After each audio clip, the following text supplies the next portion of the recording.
Good morning. My name is M.A. Carano. I'm an experimental philosopher. I'm a systems theorist. Thank you. I wanted to share with you information that I've gleaned during the 44 years that I've been here on Earth.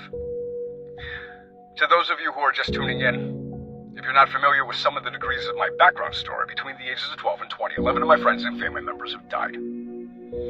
I've lost a high school sweetheart, and most recently, an ex-fiancée, Allison Marie Barber.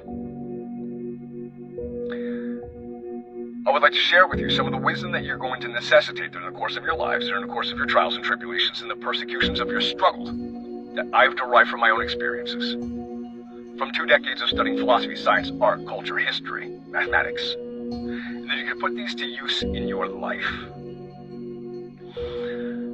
First, we have to understand what it means to be masculine. The masculine is awoken only when your identity is sourced in death. You yourself cannot be an authentic avatar of the masculine until you yourself have an identity which is grounded in loss, which is grounded in tragedy. Because without the necessary hunger by which to vie for love and for life, without the necessary inspiration of coming into contact with the malevolence and the tragedy of existence, you have no fortitude, no intestinal gall by which to thrust yourself into the world, to assert yourself therein, and to leave your mark. The essence of the divine masculine lies precisely in this, that the root of your identity be grounded in death, whether it be the death of a father, a lover, a child, a friend.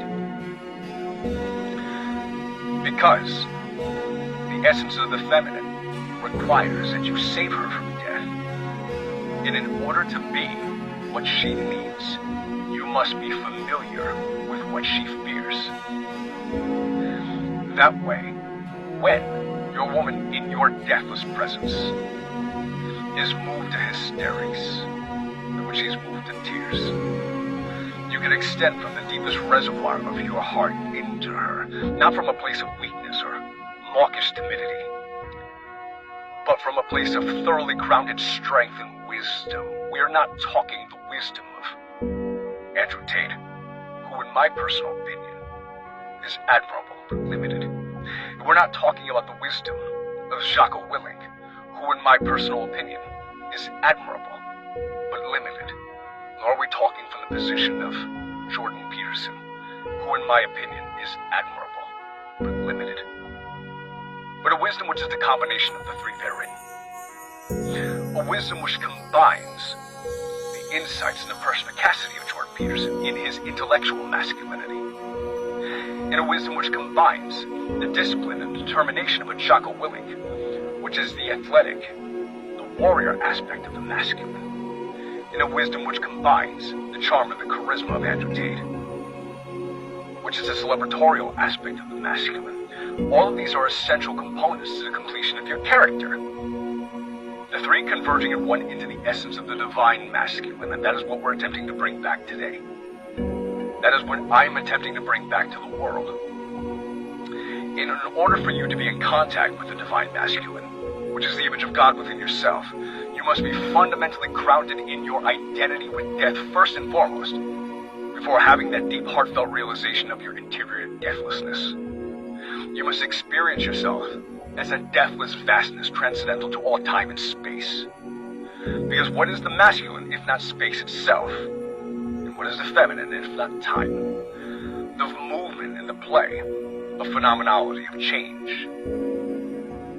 That is precisely what the feminine is.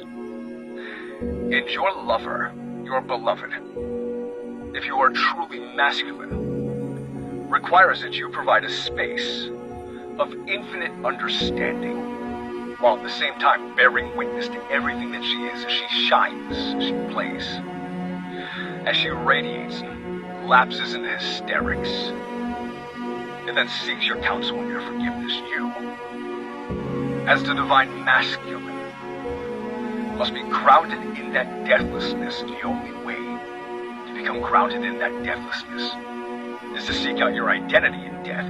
Who are you? Prior to the advent of your own life, who are you? When come the day of your expiration, you'll return to source.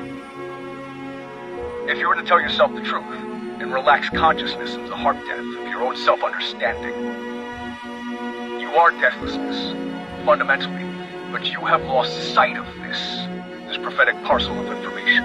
You have lost sight of this. It is my privilege to help you recover that information. I desire to help you. But first and foremost, if you're wondering why women do not trust the depth of your masculine presence, it's because you are not rooted in depth. You are not rooted in death. You are not rooted in tragedy. You are not rooted in loss. The essence of your identity must be grounded in the worst of all possible worlds. And you must find the possibility of heaven therein, so that nothing could rattle the walls of your kingdom. Nothing.